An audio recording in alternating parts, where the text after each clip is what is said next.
Well, a lot of different classrooms are using it, and it starts out as an assessment tool for them to be able to figure out what holes are missing. My favorite analogy is one you came up with, which is talking about Swiss cheese. Do you remember that? Yes.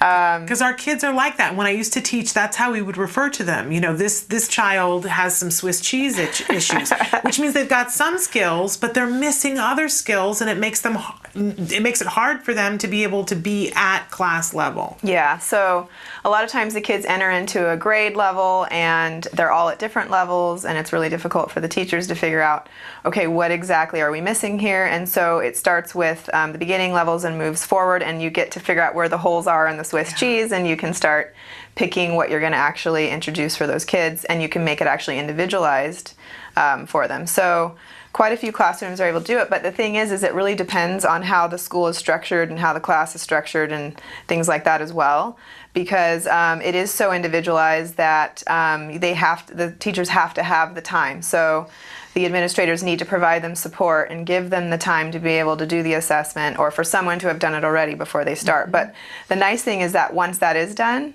you don't have to keep on doing it, because it just follows the child from class to class. Yeah. So 1 year they could be in one placement, go to the next, and they can pick up right where the last person left off. So there's a little bit of work in the front end of things, but it becomes easier down the line.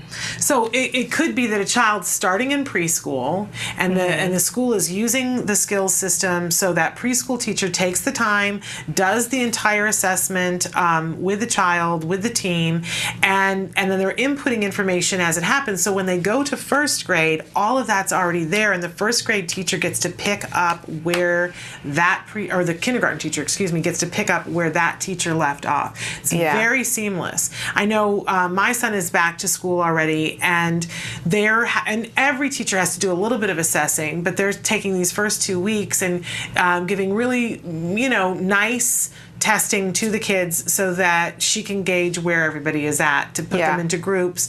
But how amazing would it be if we could cut down on that time substantially by letting them know exactly where they are? Yeah, and it includes IEP goals, so all of that's in there, and then it has reports. So as you do the assessment, then you identify what the weaknesses are, you pick the things you're going to target, you start teaching them, and then you mark them off as things that the child has learned.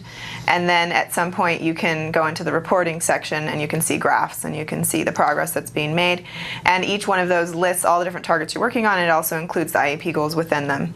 And there's places for them to put in what the baseline was and progress and things like that as well, so that they can, like we said, a new teacher can kind of really see what they've been doing so far. It's impressive. It gives you that jump start. It's going to make a teacher more effective, more efficient right from the jump. So we're going to take a short break, and then when we come back, we're going to talk about how a team uses this to interact with each other, that how they can be saving time. I always get anxious as a parent when we have to meet on a regular basis with all the people at the table, because to me that's dollars. That's dollars and time away from kids if we have to be sitting face to face and discussing where we're at. Has to happen occasionally, but it doesn't have to happen nearly as often if we're using skills.